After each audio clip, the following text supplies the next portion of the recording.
ಬೌದ್ಧ ಧರ್ಮ ಕ್ರಿಸ್ತಪೂರ್ವ 563ರಿಂದ ಕ್ರಿಸ್ತಪೂರ್ವ 480. 6ನೇ ಶತಮಾನದಲ್ಲಿ ಬೌದ್ಧ ಧರ್ಮವು ಬ್ರಾಹ್ಮಣ ಪಾರಮ್ಯದ ವಿರುದ್ಧದ ಪ್ರತಿಭಟನೆಯಾಗಿತ್ತು. ಕ್ರಿಸ್ತಪೂರ್ವ 6ನೇ ಶತಮಾನದಲ್ಲಿ ಗಣರಾಜ್ಯ ರೂಪದ ಸರ್ಕಾರ ಹೊಂದಿದ್ದ ಲಿಚ್ಚವಿ ರಾಜ್ಯವು ಈಗಿನ ಬಿಹಾರ ರಾಜ್ಯದಲ್ಲಿತ್ತು.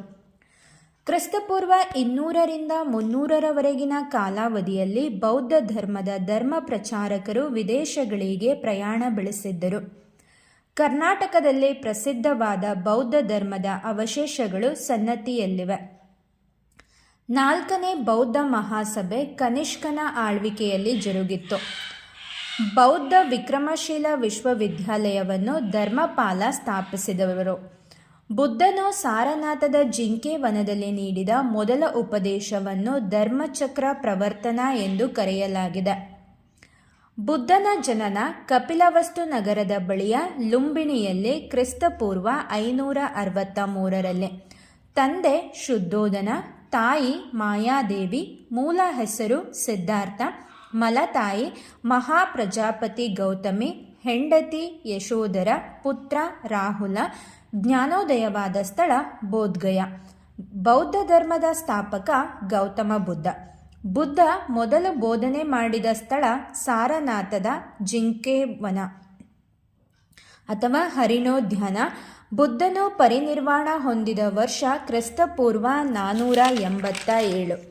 ಬೌದ್ಧ ಧರ್ಮವನ್ನು ಪ್ರಸಾರ ಮಾಡಿದ ಮೌರ್ಯ ವಂಶದ ದೊರೆ ಅಶೋಕ.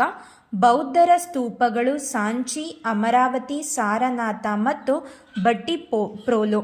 ಬೌದ್ಧ ಧರ್ಮವನ್ನು ಕನೌಜ್ದ ಹರ್ಷವರ್ಧನ, ಕುಶಾನರ ಕನಿಷ್ಕ ಹಾಗೂ ಬಂಗಾಳದ ರಾಜ್ಯಪಾಲರು ಪ್ರೋತ್ಸಾಹಿಸಿದರು.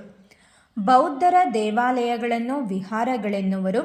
ಬೌದ್ಧ ಧರ್ಮದಲ್ಲಿ 2 ಪ್ರಕಾರಗಳಿವೆ: ಹೀನಯಾನ ಮತ್ತು ಮಹಾಯಾನ. ಬುದ್ಧನು ನಿರ್ವಾಣ ಹೊಂದಿದ ಸ್ಥಳ ಕುಶಿನಗರ. ಬುದ್ಧ ತನ್ನ ಬೋಧನೆಯನ್ನು ಪಾಲಿ ಭಾಷೆಯಲ್ಲಿ ಬೋಧಿಸಿದ. ಬುದ್ಧನು 4 ಆರ್ಯ ಸತ್ಯಗಳನ್ನು ವಾರಣಾಸಿಯಲ್ಲಿ ಬೋಧಿಸಿದನು. ದುಃಖದ ನಿವಾರಣೆಯ ಮಾರ್ಗಗಳೇ ಅಷ್ಟಾಂಗ ಮಾರ್ಗಗಳು. ಎಲ್ಲ ಆಸೆಗಳನ್ನು ತೊರೆದು ಪರಮಶಾಂತಿಯನ್ನು ಮುಟ್ಟುವುದೇ ನಿರ್ವಾಣ. ಸಂಸ್ಕೃತವು ಪೂಜನೀಯ ಭಾಷೆ ಎಂಬುದನ್ನು ತಿರಸ್ಕರಿಸಿದವರು ಗೌತಮ ಬುದ್ಧ. ಸಂಘ ಎಂದರೆ ಬೌದ್ಧ ಸನ್ಯಾಸಿಗಳು ಹಾಗೂ ಸನ್ಯಾಸಿನಿಯರ ಗುಂಪು. ಬೌದ್ಧ ಭಿಕ್ಷು ಸಂಘಗಳ ನಡವಳಿಕೆಯ ನಿಯಮಗಳಿಗೆ ಸಂಬಂಧಿಸಿದ ಶಿಸ್ತನ್ನು ವಿನಯ ಪೀಠಕ ಬೋಧಿಸುತ್ತದೆ. ಮಾಯಾವಿದ್ಯೆಯಲ್ಲಿ ಪ್ರವೀಣನಾಗಿದ್ದವನು ಮೊಗ್ಗಲ. ಬುದ್ಧನನ್ನು ತನ್ನ ಮನೆಗೆ ಆಮಂತ್ರಿಸಿದ ವೇಶ್ಯೆ ಆಮ್ರ